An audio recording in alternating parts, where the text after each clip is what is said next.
Corona virus COVID-19 सँग सम्बन्धित कान्तिपुर टेलिभिजनको विशेष प्रस्तुति कार्यक्रम क्वारेन्टाइन हेर्दै हुनुहुन्छ। आज हामी लकडाउनको 51औं दिनमा छौँ।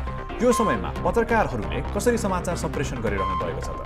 उहाँहरूको अनुभव कस्तो रह्यो? उहाँहरूले कस्ता चुनौती भोग्नु पर्यो? आजको हाम्रो कार्यक्रमको विषय। Join the conversation, find us on फेसबुकमा कान्तिपुर टिभी एचडीमा यही कार्यक्रमको लाइभ भिडियोमा तपाईका जिज्ञासाहरू राख्न सक्नुहुन्छ। साथसाथै ट्विटरमा पनि तपाईले आफ्ना विचारहरू हामीलाई पठाउन सक्नुहुन्छ। तपाईका फेसबुक कमेन्टहरू, तपाईका ट्विटहरू कार्यक्रममा समेट्ने प्रयास गर्नेछौँ। आउनुहोस् आजको कार्यक्रम क्वारेन्टाइन सुरु गरौँ।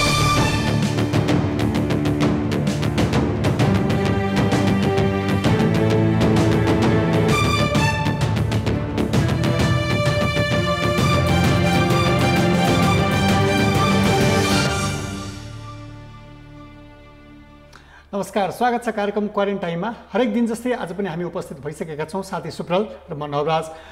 हरेक दिन जस्तै आज पनि हामी फरक विषयहरूमा कुराकानी गर्ने क्रममा आज हामीले विषय रोजेका छौँ लकडाउन। यो विषम परिस्थितिमा सञ्चारकर्मी वा पत्रकारहरूले भोग्नु परेको चुनौती वा उहाँहरूको ले अप्नाइरहनु भएको जतिपय सावधानीको कुरा छन् हैन। सञ्चारकर्मी जसरी सञ्चार माध्यममा विभिन्न मिडियमहरूमा काम गर्ने सञ्चार माध्यममा काम गर्ने सञ्चारकर्मीहरूले विभिन्न प्रयोजनको जसरी हिसाबले समाचारहरू सङ्कलन गरिराख्नु भएको छ, त्यसको लागि चाहिँ उहाँहरू विभिन्न ठाउँमा पुग्नुपर्ने हुन्छ, विभिन्न व्यक्तिहरूलाई भेट्नुपर्ने हुन्छ, विभिन्न व्यक्तिहरूसँग सम्पर्क गर्नुपर्ने हुन्छ।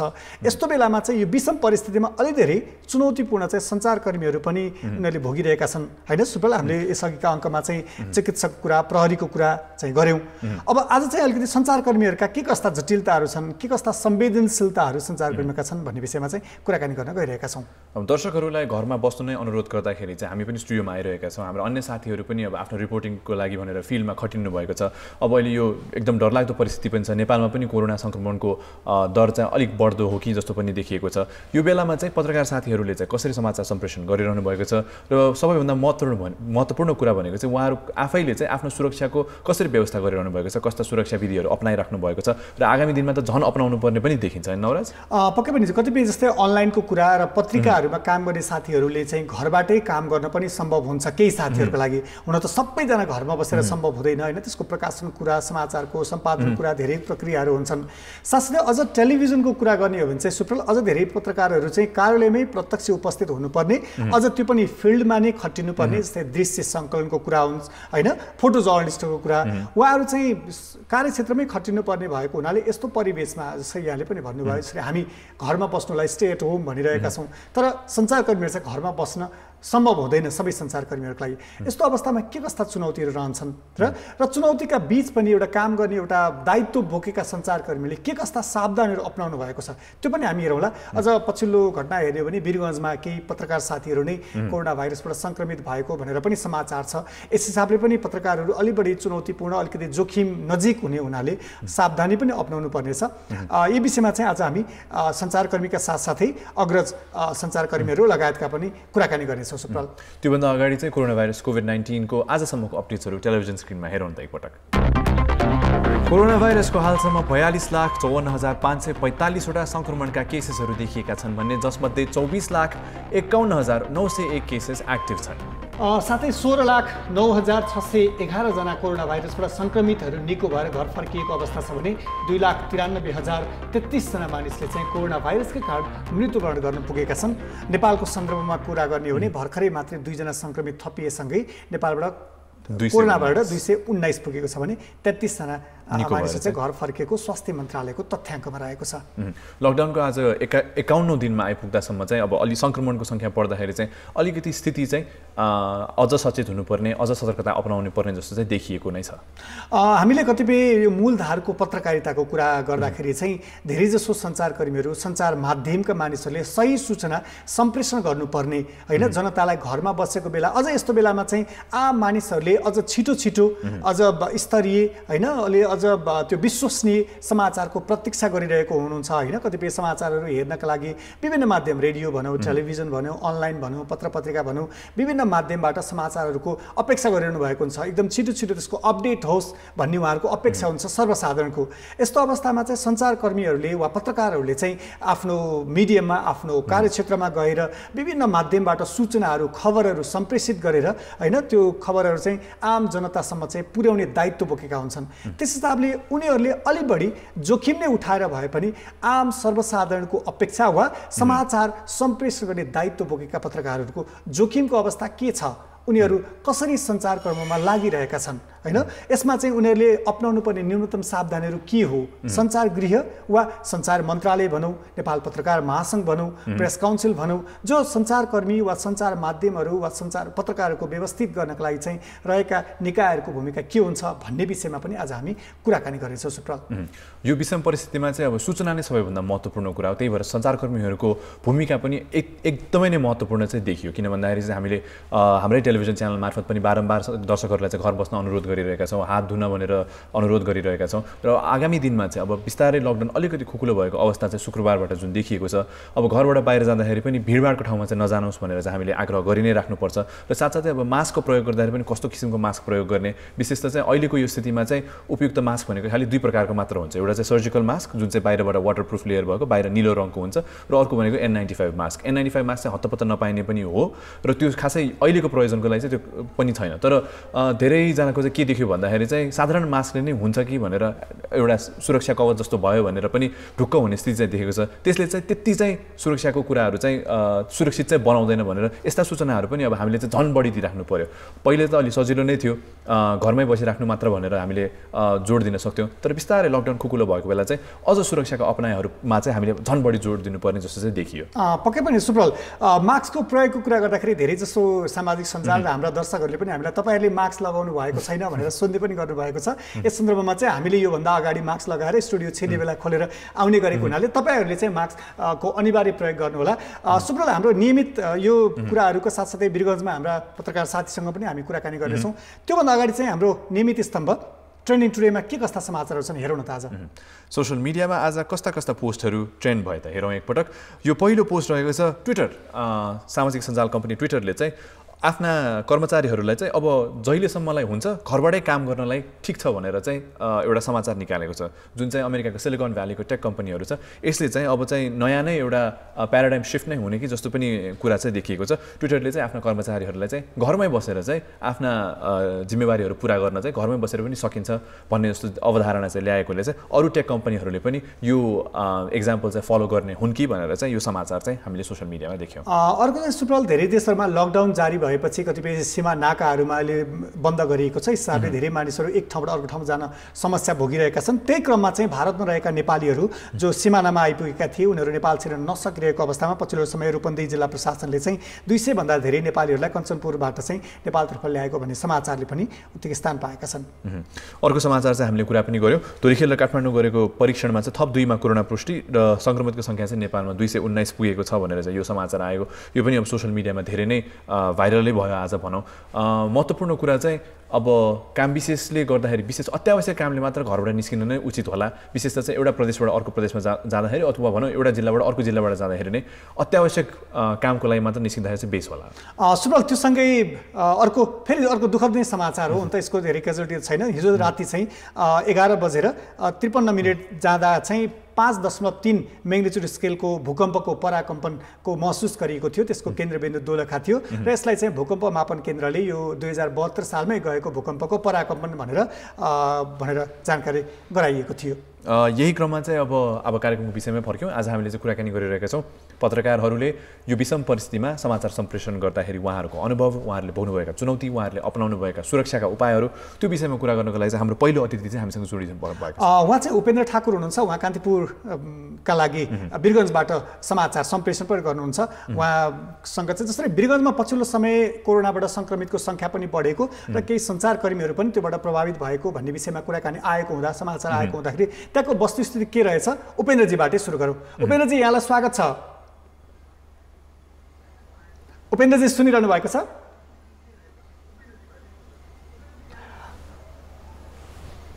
धन्यवाद उपेन्द्रजी, जसरी वीरगञ्जमा यहाँ बसेर समाचार सम्प्रेषण गरिराख्नु भएको छ, वीरगञ्जमा पछिल्लो समय कोरोनाको सङ्क्रमितहरूको सङ्ख्या पनि बढिरहेको छ। एउटा जोखिमका बीच यहाँहरूले पनि समाचार सम्प्रेषणमा प्रत्यक्ष फिल्डमा खटिएरै समाचारहरू सम्प्रेषण गरिराख्नु भएको छ। त्यही क्रममा केही सञ्चारकर्मीहरू पनि सङ्क्रमित भएको भनेर पनि समाचारहरू आएका छन्। यहाँले के कस्ता अवस्थाहरू त्यहाँ देख्नु भएको र आफूले भोग्नुभएका चुनौतीहरू के कस्ता छन् त्यो अलिकति हामीलाई जानकारी गराइदिनुहोस् न।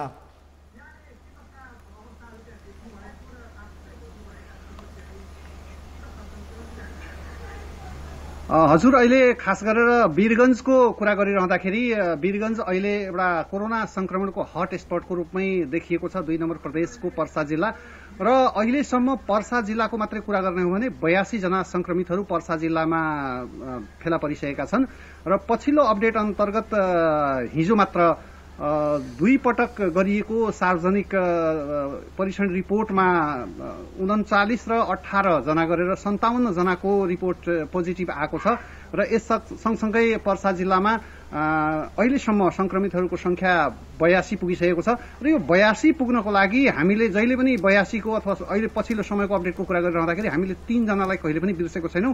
ती 3 जना भारतीय जमातीहरू जो पहिलो पटक वीरगञ्जको एउटा मस्जिदमा फेला परे र उनीहरूमा संक्रमण पुष्टि भयो र त्यो पुष्टि सँगसँगै जुन किसिमको परीक्षणको दायराहरू बढाइयो अथवा उहाँहरूको एउटा सम्पर्क व्यक्तिहरूको पहिचान गरेर स्वाब परीक्षणहरू गर्ने कामहरू भयो। त्यसबाट 2 जना 1 जना 1 जना 17 जना र अहिले आएर तपाईको 57 जना गरी झण्डै 82 अब झण्डै त के भन्ने यकिन संख्या 82 जना पुगिसकेको छ। उपेन्द्रजी, आज चाहिँ हामीले विशेष त चाहिँ समाचार सम्प्रेषणका क्रममा चाहिँ पत्रकारहरूले भोग्नुभएका चुनौतीहरूको बारेमा चाहिँ कुरा गरिरहेका छौँ। यो लकडाउनको चाहिँ आज हामी 51औं दिनसम्म आइसक्दाखेरि चाहिँ तपाईहरू नै अब फिल्डमा कार्यरत हुँदाखेरि तपाईहरूले के कस्तो चुनौती चाहिँ भोग्नु पर्यो? निश्चित रूपमा अहिले हामीलाई फ्रन्ट लाइनरको रूपमै भनिएको छ। कोरोना संक्रमणको यो जोखिमको बीचमा एकातिर हामी जोखिमसँग जुझ्नको लागि सुरक्षाका सावधानीहरू अपनाउनु पर्ने छ र सरकारले जारी गरेको लकडाउन र त्यसका मर्महरू जो घरमै बसौं, सुरक्षित भएर बसौं, सरसफाइका कुराहरूलाई ध्यान दिउँ भन्ने जुन अहिलेको नारा छ र अहिलेको उपचारको यो एकमात्र चाहिँ तरिका छ। यो तरिकालाई अवलम्बन चाहिँ हामी पत्रकारहरूले सतत गर्न सकिरहेको छैनौं, किनभने संक्रमणको यो बेला जति सुरक्षाका उपायहरू अवलम्बन गर्नुपर्ने छ त्यति नै यहाँका व्यक्तिहरूलाई देशको संक्रमणको विषयमा अथवा देशका विविध गतिविधिहरू यो संक्रमण फैलिँदै गर्दाखेरि र लकडाउन जारी भएको अवस्थामा यहाँका विभिन्न सामाजिक आर्थिक अवस्थाको साथसाथै संक्रमणका विषयमा सूचनाहरू पनि दिनुपर्ने भएको हुनाले हामी सुरक्षित भएरै फिल्डमा पनि खटिनुपर्ने बाध्यता रहेको छ र यो बाध्यताले जुन किसिमको हामी एक ठाउँबाट अर्को ठाउँमा गइरहेका छौं, सुरक्षाका सावधानीहरू अपनाउँदै हामी गइरहेका छौं, तथापि जुन पछिल्लो समयमा हिजो मात्र 57 जना पर्सा जिल्लामा संक्रमितहरू देखिए, तीमध्ये 2 जना पत्रकारहरूमा पनि संक्रमण पुष्टि भयो। यसले निश्चित रूपमा अलिकति हामी पहिलाभन्दा अझ पनि सजग हुनुपर्ने र अब यो संचार क्षेत्रमा लागिसकेर हामी विभिन्न समुदायका व्यक्तिहरूसँग अथवा संक्रमित बसेको ठाउँ अथवा संक्रमित उपचार गराइरहेको ठाउँ अथवा संक्रमणको पहिचान भएका अथवा शंकास्पद भएका ठाउँहरूमा हामी गएर अनवरत रूपमा रिपोर्टिङ गर्नुपर्ने एउटा बाध्यता छ भने त्यो बाध्यता सँगसँगै अब हामी पत्रकारहरूको लागि खासै कुनै क्वारेन्टाइन कुनै त्यस्तो किसिमको सुरक्षित स्थान नभएको हुनाले हामी आफ्नो घरमा पनि फर्किनुपर्ने अवस्था छ। यसकारण यदि हामीमा अलिकति थोरै पनि संक्रमण यदि देखियो भने यसले समुदायलाई, परिवारलाई, कहीँ कसैलाई बाँकी छाड्दैन। यो एक खालको मनमा डर छ, तथापि सूचना सम्प्रेषण गर्नुपर्ने हाम्रो समाजप्रतिको उत्तरदायित्व पनि छ, राज्यप्रतिको उत्तरदायित्व छ। यतिखेर संसारका मानिसहरू नेपालमा भइरहेको यो अहिले कोरोना संक्रमणको घटनाका विषयमा सुसूचित हुन चाहन्छन् र यो सुसूचित गराउनका लागि नै हामी जिम्मेवारी बोकेको हुनाले हामीले सूचनालाई छोडेर घरभित्र बस्न सक्ने अवस्था छैन। तथापि घरभित्र नबसेर बाहिर हिँड्दाखेरि पनि हामीले सुरक्षाका सावधानीहरू अपनाउँदै गरेका छौं। तर यो कोरोना यस्तो रोग हो जसले पत्रकारको न यो जर्सी चिन्छ, न पुलिसको वर्दी चिन्छ, न स्वास्थ्य कर्मीले लगाएको एप्रोन अथवा उहाँहरूको गाउनलाई चिन्दछ। त्यसकारण यस संक्रमणको यो जोखिमका बीचमा वीरगञ्जमा पनि 2 जना पत्रकार संक्रमित भएका छन्। नेपालका अन्य ठाउँहरूमा स्वास्थ्य कर्मी पनि अलिकति संक्रमित भएको कुराहरू अहिले आइरहेको छ। यसले हिजोसम्म एउटा समुदायका व्यक्तिहरू जो भारतबाट आएर हाम्रो समुदायमा बसेका थिए उनीहरू मात्रै संक्रमित थिए भने त्यसबाट अब समुदायमा कोरोनाको यो संक्रमण सरिसकेको र यसले पत्रकारलाई पनि अछुतो नराखेको अवस्थामा हामीलाई साह्रै नै चुनौतीको बीचमा हामी काम गर्नु परिरहेको छ। उपेन्द्रजी, जसरी यहाँले भन्नुभयो 2 जना पत्रकारहरू संक्रमित भएको अवस्था, पत्रकारहरूले परिचय त संक्रमितहरूको खुलाएको छैन, तथापि उहाँहरू कसरी संक्रमित हुनुभयो वा कस्तो ठाउँहरूमा जाँदाखेरि यहाँले धेरै कुरा त भनिसक्नु भएको छ। कतिपय जोखिमका बीच पनि सूचना सम्प्रेषण गर्ने दायित्व बोकेका पत्रकारहरू सबै ठाउँमा जानुपर्ने भएको हुनाले त्यो संक्रमित 2 जना चाहिँ कुन ठाउँमा गएर कसरी संक्रमित भएको विषयमा केही कुरा गर्न मिल्छ? हजुर, निश्चित रूपमा पत्रकार भनेको फिल्डमा खटेकै पत्रकारहरू संक्रमित हुनुभएको छ। तीमध्ये दुईटै पत्रकारहरू सञ्चार क्षेत्रमा सक्रिय पत्रकार नै हुनुहुन्छ र उहाँहरू विभिन्न सञ्चार माध्यमबाट, एकजना अनलाइनबाट र एकजना रेडियोबाट र स्थानीय पत्रिकाबाट रिपोर्टिङ गर्दै आएको एकदमै मूलधारका सक्रिय पत्रकारहरू नै हुनुहुन्छ र उहाँहरू आफ्नो रिपोर्टिङकै क्रममा अस्पतालमा जाँदा क्वारेन्टाइनहरूको रिपोर्टिङ गर्दा र समुदायसँग विभिन्न कारणले गर्दाखेरि लिङ्केज हुने क्रममै त्यो संक्रमण फैलिएको हुन सक्ने आशंका गरिएको छ। तथापि केही दुई चारवटा घटनाहरू पनि पर्सा जिल्लाको म औल्याउन चाहन्छु। जस्तै वीरगञ्ज महानगरपालिकाले पटक पटक यो क्वारेन्टाइन, अस्पतालको व्यवस्थापन र कोरोना संक्रमणका बीचमा विपदका कुराहरू, जो विपदसँग सम्बन्धित कुराहरू छ, जस्तै राहतका व्यवस्थापनहरूमा पत्रकार सम्मेलनहरू पनि गर्दाखेरि धेरै पत्रकारहरूको त्यहाँ चाहिँ जमघट भएको अवस्था थियो। त्यस्तै केही समय अगाडि मात्र वीरगञ्जको घण्टाघरमा एउटा ठूलो पत्रकारहरूको ठूलो भेला भयो र त्यो भेला केका लागि थियो भन्दाखेरि स्थानीय एकजना नेताले पत्रकारहरूलाई सुरक्षाका अब साधनहरू भनौँ, अहिले खास गरेर पीपीको त सवाल अहिले कुनै पनि पत्रकारले लगाएर हिँड्ने अवस्था चाहिँ छैन, तथापि सेनिटाइजर, मास्क जस्ता साधनको पनि अभाव झेलिरहेका पत्रकारहरू जो हाम्रो मुफस्सलमा काम गर्नुहुन्छ, उहाँहरूलाई आफ्नो संस्थाले यस्ता सामग्रीहरू उपलब्ध नगराएको अवस्थामा स्थानीय एक नेताले पत्रकार महासंघको माध्यमबाट जुन सेनिटाइजर, मास्कहरू वितरण गर्ने काम भयो, त्यसबाट पनि अलिकति पत्रकारहरूको जुन त्यहाँ हुलमुल देखियो त्यसबाट पनि संक्रमण फैलिएको हुन सक्ने एउटा आशंका गरिएको छ भने पछिल्लो समय जिल्ला प्रशासन कार्यालय पर्साले जुन ई पासको लागि आफ्नो संस्थाको सिफारिस माग गरेको थियो, त्यो सिफारिस माग गर्ने बेलामा अब सबै पत्रकारहरू आफ्नो संस्थाबाट सिफारिस तत्काल लिन सक्ने अवस्था थिएन र रातो कार्ड भनौँ सूचना विभागबाट जारी हुने पास प्राय पत्रकारहरूसँग चाहिँ मुफस्सलमा काम गर्ने धेरै पत्रकारहरूसँग छैन। त्यस्तो अवस्थामा उहाँहरूले सवारी चलाएर रिपोर्टिङ गर्ने क्रममा जुन ई पास लिनुपर्ने थियो त्यसमा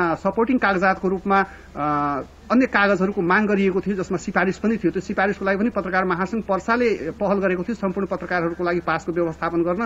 पत्रकार महासंघबाट सिफारिस गर्दाखेरि त्यतिखेर पनि पत्रकारहरूको एउटा जमघट थियो भने पछिल्लो समय भर्खरै 2-3 दिन अगाडि पर्साका एकजना पत्रकार जो प्रहरीको निगरानी अथवा कुनै विशेष कारणवश उहाँलाई प्रहरीले समातेर लगिसके पछाडि पत्रकारहरू घण्टाघरमा उपस्थितै भएर, ठूलो संख्यामा पत्रकारहरू घण्टाघरमा उपस्थित भएर विरोध पनि जनाएका थिए। यी यावत घटनालाई पनि अहिलेको संक्रमणसँग जोडेर कुराहरू गरिएको छ। तथापि संक्रमण कसरी फैलियो भन्ने कुराहरू अहिलेसम्म यकिन हुन सकेको छैन, कुन ठाउँबाट आयो र कसरी संक्रमण फैलियो भनेर। तर समुदाय पनि संक्रमित भएको अवस्था, अस्पतालमा बिरामीहरू पनि भएको अवस्थामा पत्रकारहरू गएर रिपोर्टिङ गरेको अवस्थामा पनि त्यो संक्रमण फैलिएको हुन सक्ने एक खालको आशंका छ भने अर्कोतिर विभिन्न कारणले पत्रकारहरूको जुन जमघट भयो त्यो जमघटबाट पनि संक्रमण फैलिएको हुन सक्ने आशंका गरिएको छ। उपेन्द्रजी, उहाँहरू जो कोरोनाको संक्रमण देखेका जो पत्रकार साथीहरू हुनुहुन्छ, सम्पर्कमा भएका व्यक्तिहरूको जो कोरोनाको संक्रमण देखेका पत्रकार साथीहरू हुनुहुन्छ, उहाँहरूको अवस्था अहिले के छ? उहाँहरू आइसोलेसनमै हो कि?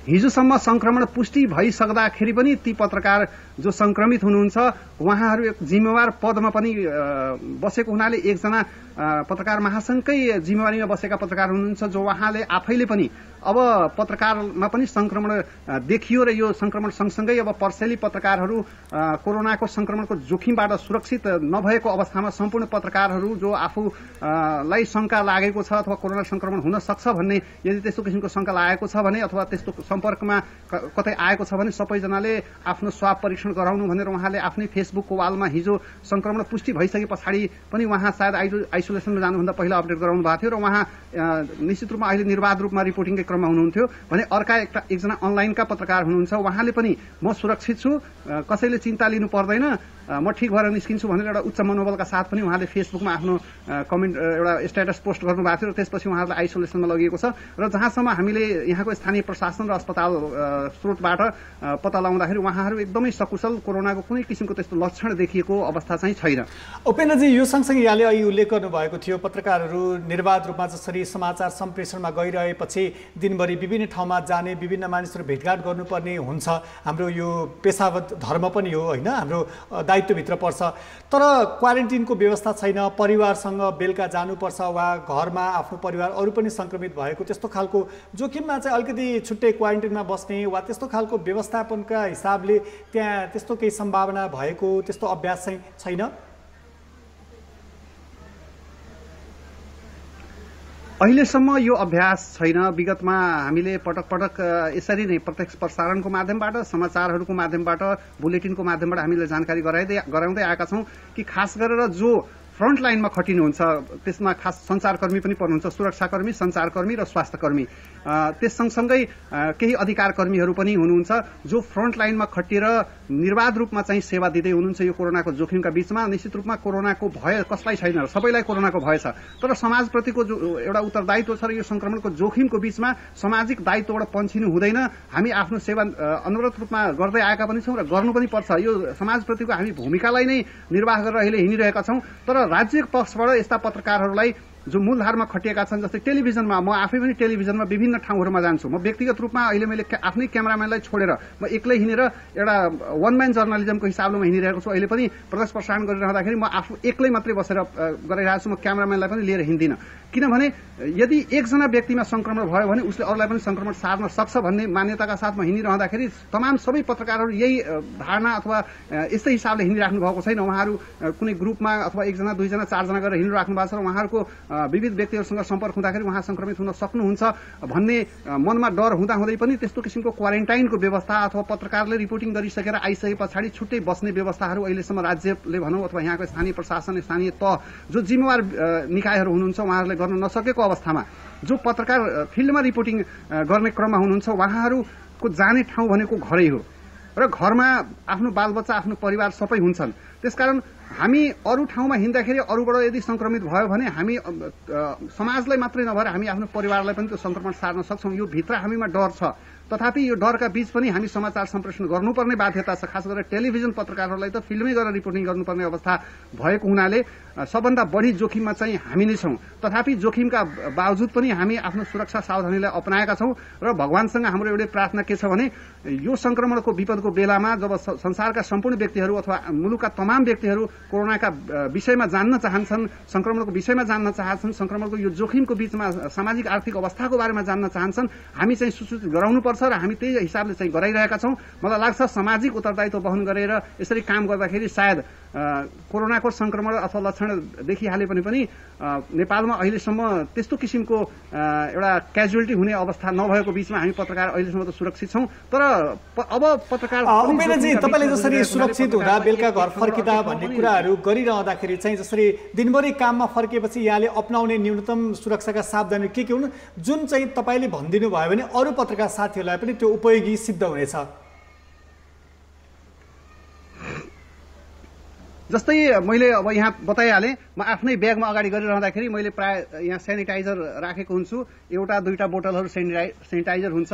त्यस्तै मैले मास्क र ग्लोभ्सहरू पनि युज गरिरहेको हुन्छु। अब अहिले बोलिरहँदाखेरि मैले अहिले मास्क हटाएको छु र एक्लै पनि छु। एउटा यो बारीमा बसेर म अहिले जानकारी गराइरहेको छु। तर यहाँभन्दा बाहिर निस्किने बित्तिकै मैले आफूलाई चाहिँ पुरा हातहरू साबुन पानीले धोएर, पानी उपलब्ध नभएको खण्डमा सेनिटाइजरले आफूलाई पुरै एउटा वास गरेर त्यस पछाडि ग्लोभ्स र मास्कहरू लगाएर चाहिँ हिँड्ने गर्छु र सकभर समुदायका कोही पनि व्यक्तिसँग मेरो प्रत्यक्ष सम्पर्क नहोस्, टच नहोस् भन्ने हिसाबले हिँडिरहेको छु। किनभने समुदायप्रति पनि हाम्रो जिम्मेवारी छ, परिवारप्रति पनि जिम्मेवारी छ र घरमा जाँदाखेरि प्रायः जसो अहिले जुन कपडा लगाएर हामी हिँडिरहेको हुन्छौँ यो कपडालाई तुरन्त गएर सरफ पानीमा चाहिँ डुबाएर सफा गरेर अनि भोलिपल्ट अर्को कपडा लगाएर चाहिँ निस्किने गरिरहेको छौँ। गर्दाखेरि के हुन्छ? हस्, यो अहम भूमिकामा हुनुहुन्छ। आफ्नो सुरक्षा सावधानी अपनाएर समाचार सम्प्रेषणमा लाग्नुहोला। तपाईँको यो समय र यो जानकारीको लागि धेरै धेरै धन्यवाद।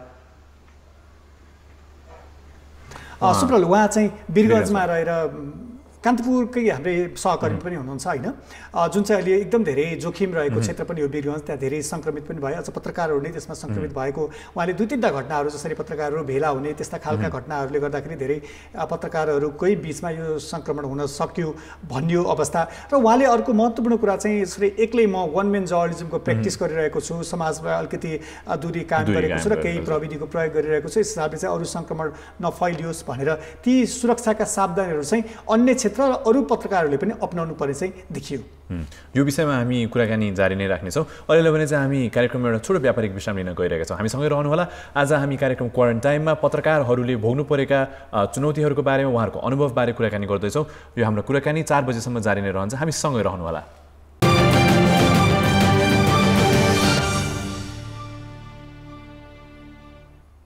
पुनः स्वागत छ कार्यक्रम क्वारेन्टाइनका साथमा हुनुहुन्छ र आज हामी कुराकानी गरिरहेका छौँ लकडाउनको अवधिमा सञ्चार माध्यममा काम गर्ने सञ्चारकर्मी वा पत्रकारहरूले के कस्ता चुनौतीहरू बेहोरिरहनु भएको छ भन्ने विषयमा। सुब्रल केही समयको मात्रै टेलिभिजन जर्नलिस्टको हामीले अनुभव सुन्यौँ जो चाहिँ एउटा कोरोनाबाट सङ्क्रमित रहेको ठाउँमा बसेर अझ टेलिभिजनका लागि प्रत्यक्ष फिल्डमा नै गएर समाचार सम्प्रेषण गर्नुपर्नेका चुनौतीहरू र त्यसले निम्ति आउने जोखिमहरू र सन्तासहरूको विषयमा र त्यति हुँदाहुँदै पनि आफ्नो एउटा कर्तव्य एउटा निर्वाह गर्ने क्रममा चाहिँ जोखिमकै बीच पनि समाचार सम्प्रेषण नै हाम्रो दायित्व हाम्रो कर्तव्य भनेर लाग्ने पत्रकारको अनुभव सुन्यौँ।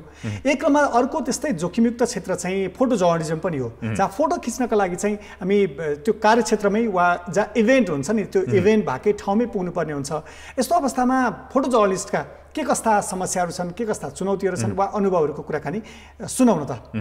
हामीसँग एकजना फोटो जर्नलिस्ट साथी निशाजी चाहिँ कनेक्ट भइसक्नु भएको छ। निशाजी कार्यक्रममा स्वागत छ। थ्याङ्क यू निशाजी आज चाहिँ हामीले विशेष चाहिँ अब सञ्चारकर्मीहरूको भूमिका बारे कुराकानी गर्दैछौँ। लकडाउनको आज हामी 51 दिनमा आइसकेका छौँ। यो समयमा चाहिँ अब तपाईँले समाचार सम्प्रेषण गर्दाखेरि चाहिँ तपाईँले रिपोर्टहरू बनाउँदाखेरि चाहिँ कस्ता कस्ता अनुभवहरू भोग्नुभयो, विशेष चुनौतीहरू केही भोग्नुभयो कि? हजुर, म चाहिँ एउटा फोटो पत्रकार हो। म अहिले सेतोपाटीमा करिब 3 वर्षदेखि कार्यरत नै छु होइन। अहिले अब फोटो जर्नलिस्टको लागि चाहिँ अरू बेला पनि प्राय डिफिकल्टिज त भइ नै रहेको हुन्छ किनकि हामी सिचुएसनमा प्रेजेन्ट हुनै पर्ने अवस्था हुन्छ। अझ यो पेन्डेमिकको टाइममा चाहिँ हामीले हामीलाई चाहिँ अलिक बेसी जोखिम छ होइन। त्यसको लागि चाहिँ हामीले we are trying our best. हामीसँग भएका एभाइलेबल भएका प्रोटेक्टिभ गियर्सहरू हामीले युज गरेर सकेसम्म टेलिलेन्सहरू युज गरेर हामी फोटोहरू खिच्ने त्यो गरिरहेका छ। साथसाथै कति अवस्थामा चाहिँ जस्तै अहिले आन्दोलनहरू भइरहेको अवस्था यस्तोहरूमा चाहिँ नि अलिक गाह्रो नै परिरहेको हुन्छ होइन। सँगसँगै घरबाट निस्किने बेलामा अब प्यारेन्ट्सहरूले हामीलाई जानु पर्ला र नगए पनि हुँदैन भन्ने जस्तो कुरा पनि गर्नुहुन्छ। हामी घरबाट निस्किने बेलामा पनि त्रसित नै हुन्छौँ र घर फर्किने बेलामा पनि त्रसित नै हुन्छौँ होइन। त्यसको लागि अब हामीले हाम्रो तर्फबाट के गर्न सकिन्छ त्यो चाहिँ we are doing our best. त्यही छ अहिलेसम्म। निशाजी तपाईँ जसरी कतिपय अनलाइनमा पत्र पत्रिकाहरूमा चाहिँ वर्क फ्रम होमको त्यस्तो खालको पद्धति पनि अप्नाएको अवस्था छ तर फोटो जर्नलिस्टलाई त्यस्तो छुट हुँदैन। इभेन्ट जहाँ हुन्छ कार्यक्षेत्रमै खटिएर तस्बिरहरू लिनुपर्ने हुन्छ। काठमाडौँमा यो बिच अहिले आन्दोलनको कुरा पनि गर्नुभयो, कतिपय प्रोटेस्टको कुरा, कतिपय आन्दोलनको कुरा, यस्ता धेरै घटनाहरू पनि हुन्छ वा अस्पतालहरू विभिन्न ठाउँमा यहाँहरू पुगिरहनु भएको हुन्छ। यहाँले पुगेर त्यस्ता खालको अलिकति आफूले सहजता असहजता वा जोखिम त्यस्तो खालको महसुस गरेको केही इभेन्ट्सहरू भए हामीलाई सेयर गरिदिनुहोस् न। यहाँ काठमाडौँ बाहिर पनि पुग्नुभयो जस्तो लाग्छ यो बिच नै। हजुर हजुर, अहिले रिसेन्टली भन्दा 1 हप्ता अगाडि जति चाहिँ म लाहानसम्म पनि पुगेको थिएँ। त्योभन्दा अगाडि चाहिँ म I was returning from my work भक्तपुरमा भक्तपुरको एउटा फिचर गर्न गइरहेको थिएँ अनि म फर्किँदाखेरि साँझ भइसकेको थियो। साँझ फर्किँदाखेरि मैले लहरै हाम्रो 10-15 जना मान्छेहरू हिँडिरहेको देखेँ भारी बोकेर। अनि के रहेछ त भनेर अब बुझ्न गएँ, फोटो पनि बन्छ भन्ने हिसाबले बुझ्न जाँदाखेरि थाहा भयो कि उहाँहरू सोलुखुम्बुदेखि कैलालीसम्म जानलाई भनेर हिँडेर आइराख्नु भएको रहेछ होइन। अनि यो केसमा चाहिँ मैले उहाँहरूसँग कुरा गर्दै जाँदाखेरि उहाँको पीडाहरूको महसुस मलाई पनि भयो होइन। सँगसँगै अब उहाँहरू रात कहाँ बिताउने भनेर अन्यलमा हुनुहुन्थ्यो। त्यो बेलामै चाहिँ पशुपतिमा गएर बस्ने भन्ने उहाँहरूको डिसिजन थियो। म उहाँहरू सँगसँगै पशुपति पनि गएँ। त्यहाँ पुगुन्जेलसम्म मैले जति तस्बिरहरू खिचेँ त्यो तस्बिरहरू खिच्दै जाँदाखेरि चाहिँ मलाई के फिल भइरहेको थियो भने मेरो काम के तस्बिर मात्रै खिच्ने हो त, मैले केही गर्न सक्छु कि सक्दिनँ उहाँहरूको लागि किनभने उहाँहरू समस्यामा हुनुहुन्छ होइन। अब उहाँहरू कैलालीसम्म जान्छु भनेर हिँड्छु भनेर अगाडि बढिराख्नु भएको छ। त्यो केसमा मैले के गर्न सक्छु त भन्दा एउटा पत्रकारितालाई साइडमा राखेर ह्युम्यानिटी तर्फ पनि अगाडि बढ्नुपर्ने जस्तो सोच पनि आयो त्यो बेलामा होइन। अनि त्यो टाइममा मैले मेरो तर्फबाट मैले जे गर्न सक्छु मैले गरेर उहाँहरूलाई कसरी हुन्छ, उहाँहरूको खाने व्यवस्था केही मिल्छ कि बस्ने व्यवस्था केही मिल्छ कि भन्ने मैले हर प्रयास गरेँ। त्यहाँको मेयरसँग पनि कुरा गरेँ, सल्लाह गरेँ तर मेयरबाट खास त्यस्तो राम्रो रेस्पोन्स त आएको थिएन। तैपनि अब उहाँहरू जहाँसम्म जानुहुन्छ मैले जहाँसम्म सक्छु म एकचोटि फलो गर्छु, उहाँहरूको कथा व्यथा बुझ्छु, किन आउनु भएछ के भएछ भनेर बुझ्दै जाँदाखेरि अगाडि बढ्दै जाँदाखेरि चाहिँ उहाँहरूलाई भगवान्ले साथ दिए सायद। उहाँहरूले कलङ्कीबाट गाडी पाउनु भयो होइन, गाडीमा लगिदिन्छु भन्ने कुरा भयो। वहाँ पुगेपछि तपाईँको सम्पर्क भइराख्यो, त्यसपछि लान पुग्नुभयो। त्यो काठमाडौँ बाहिर जाँदाखेरि यहाँले भोग्नु भएको जस्तै कतिपय सङ्क्रमणको जोखिम हुन्छ, त्यहाँ गएर बस्ने ठाउँहरूको कुरा, अझ फोटो जर्नलिस्टहरू तपाईँ प्रेसको देखेपछि धेरै ठाउँबाट हिँड्ने मान्छे हुन्छ भनेर जहाँ पायौँ हामीलाई बस्न राख्न, अरू मान्छेले गर्ने आशंका, यस्तो विषयहरूमा नि यहाँका कुनै अनुभवहरू छन्? छ हजुर। अब जस्तै म बस्ने ललितपुरको सानो गाउँमा बस्छु होइन, त्यहाँ निकै कडाइका साथ लकडाउन भइरहेको छ। लोकलहरूले एकदम भनौँ न कडा गरिराख्नु भएको छ। त्यही टाइममा पनि अस्ति मलाई रिसेन्ट नभनौँ, लकडाउन सुरु भएको 15-16 दिनको टाइममा चाहिँ मलाई के भयो भने एकजना त्यहाँको लोकलले बाटोमा बाँस राखेर मलाई रोक्नु भयो होइन। मैले भनेको दाइ म प्रेसमा काम गर्छु, मेरो काम यो हो, मसँग सूचना विभागको पास छ, म बाटो खोलिदिनुहोस् भन्दाखेरि उहाँले मसँग जङ्गिएर के को प्रेस, कहाँको प्रेस, म पनि प्रेस हो, प्रेस भन्दैमा जान पाउँछ होइन, तिमी आइमै भएर दादागिरी देखाएको भन्नेसम्म कुरा गर्नुभयो क्या उहाँले मलाई। भनौँ न मेरै लोकल घर जाने छेउमा त्यो भयो। अनि उहाँहरू त्यस्तो धेरै ठाउँमा पनि भइरहेछ। अनि कतै जाँदाखेरि पत्रकारलाई चाहिँ कोरोना लाग्दैन र तिमीहरू यसरी हिँडिरहेको यताउता भनेर उहाँहरूले गाली पनि गर्नुहुन्छ। कति ठाउँमा हामी सम्झाउने कोसिस पनि गर्छौँ होइन। अब जस्तै आन्दोलनकै क्रमहरूमा पनि धेरैजना साथीहरू हामी जतिजना हाम्रो ग्रुप भएको मान्छेहरू हामीहरू आफै कुरा गरेर हामी टाढा बस्नुपर्छ, के गर्नुपर्छ भन्ने कुराहरू हामी गरिरहेकै बखतमा अरू डिफ्रेन्ट मिडिया, अब मिडिया सोर्सहरू भनौँ, उहाँहरू आइदिनुहुन्छ, केओस मचाइदिनुहुन्छ होइन। त्यो कारणले गर्दा हामीलाई पनि खिच्न अप्ठ्यारो यता, अनि पुलिसले पनि हामीलाई नै कराउनुहुन्छ फेरि होइन। त्यस्तो धेरै समस्याहरू भइरहेको छ। निशाजी, अब चाहिँ सुरक्षातिरको कुरा गरौँ। वीरगञ्जमा चाहिँ अब 2जना पत्रकार साथीहरूलाई चाहिँ अहिले कोरोनाको सङ्क्रमण पनि देखियो। तपाईँहरू आफैले चाहिँ अब अघि सुरक्षाको उपायहरू त अपनाउनु भइरहेको छ भनेर भन्नुभयो। तपाईँले कस्ता सुरक्षाको उपायहरू चाहिँ अहिले अपनाउनु भएको छ फिल्डमा जाँदाखेरि चाहिँ? अहिले चाहिँ अब हामीलाई कति अफिसबाट पिपीहरू पनि प्रदान भइरहेका छ होइन। कति राहतहरू बाँड्ने क्रममा पनि कतिजनाले दिइराख्नु भएको छ।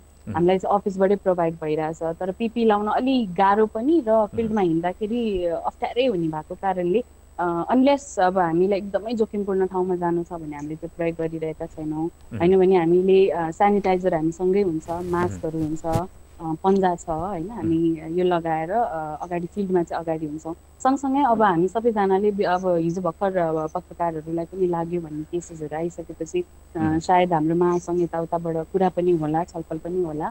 हामी आफ्नै तर्फबाट पनि अफिसहरूको पहलमा पनि हामी आफ्नो जाँच गराउने कि भन्ने कुरा पनि भइरहेको छ होइन। अस्ति म लाहानबाट फर्केर आएपछि मैले 5औं दिनको दिनमा मैले आरडिटी पनि गराएको थिएँ। आरडिटीमा म नेगेटिभ नै थिएँ। अब सायद पिसिआर पनि गराउँछु।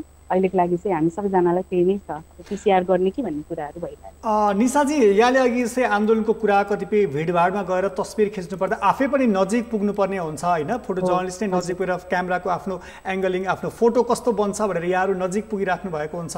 त्यस्तो भिडभाडमा जाँदा चाहिँ कस्तो अनुभव हुन्छ? त्यसपछि फोटो खिचिसकेपछि राम्रो तस्बिर आउँछ, त्यो छुट्टै कुरा होला। तर अर्को स्वास्थ्यको कुरा पनि उत्तिकै जोखिमको कुरा छ नि त। यस्तो बेलामा को मान्छे कस्तो सङ्क्रमित, के कस्तो, त्यस्तो अवस्थामा चाहिँ यहाँले त्यस्तो केही फिलिङ्सहरू, त्यस्तो केही भावनाहरू छन्?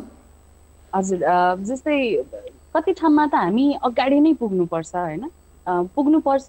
अरू बेलामा अगाडि नै पुगिरहेछौँ, यो बेलामा चाहिँ अलिक सजग हुने कोसिस पनि गरिरहेका छौँ। तर त्यति हुँदै पनि हामीलाई हजुरहरूले पनि प्रत्यक्ष देखि नै राख्नु भएको छ हामीहरूलाई फिल्डमा खटिएको। कति समयमा चाहिँ अगाडि नै जानुपर्ने स्थिति आउँछ।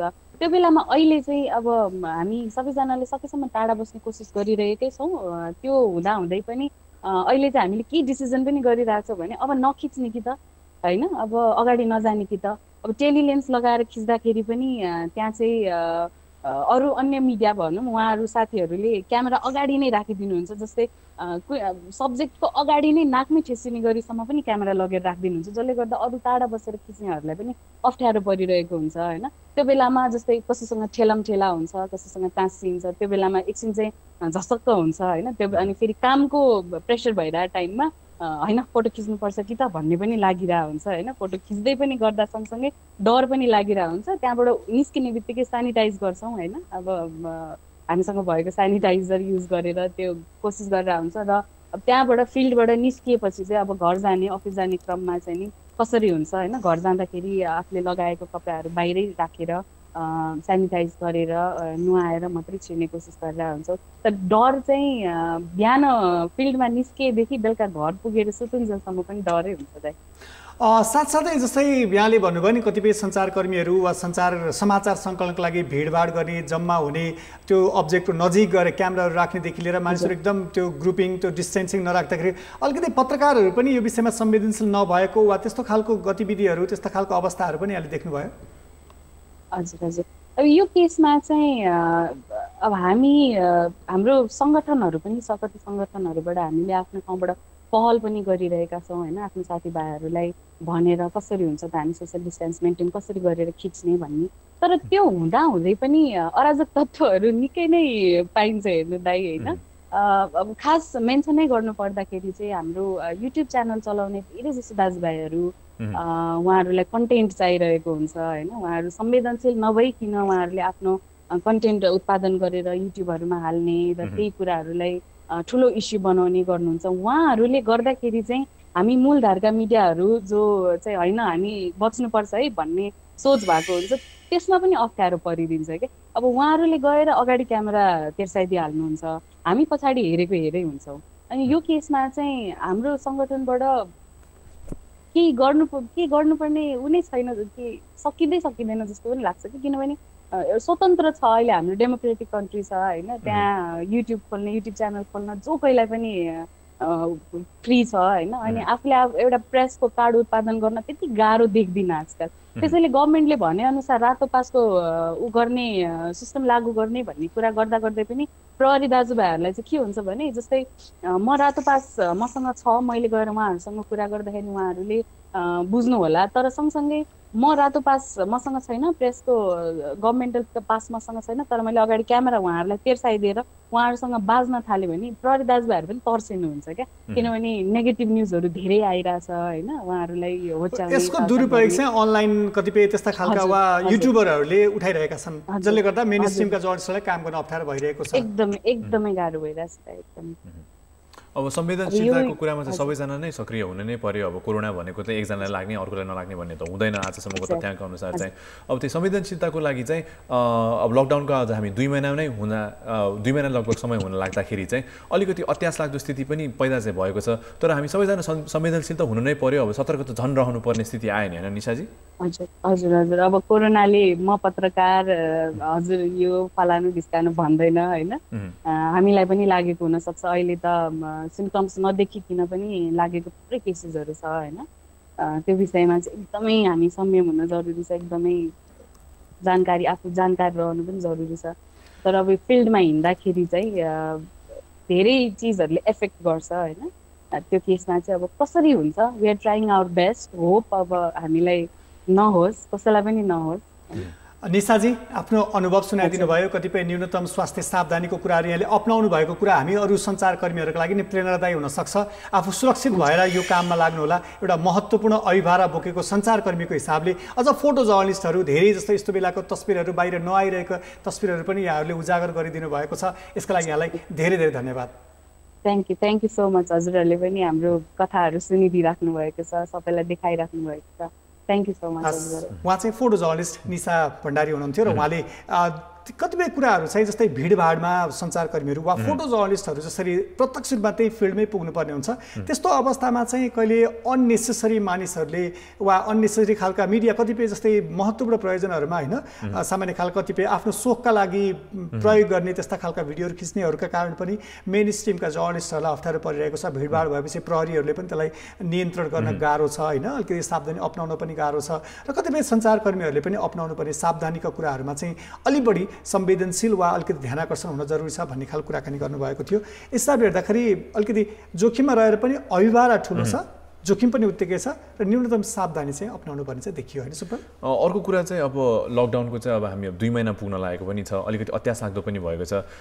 जर्मनी जस्तो स्थिति जुन चाहिँ अब जर्मनीमा साउथ कोरियामा कोरोनाको जुन दोस्रो लहर अहिले देख्न थालिएको छ, त्यो चाहिँ अब सुरुमा चाहिँ अलिकति कडाइ गरियो र कडाइ गरेको भरमा चाहिँ पछि चाहिँ यो कोरोनालाई नियन्त्रण भइहाल्यो भनेर चाहिँ त्यसलाई सामान्य रूपमा लिएर चाहिँ अहिले जुन दोस्रो लहर आएको छ त्यसको सम्भावना चाहिँ नेपालमा पनि हुन सक्ने कुरा चाहिँ अस्ति हामीले हाम्रा जनस्वास्थ्यविदहरूसँग पनि कुराकानी गर्यो। सो यो कोरोना रोग भनेको चाहिँ यो अहिले तुरुन्तै हराएर जाने चाहिँ चिज होइन।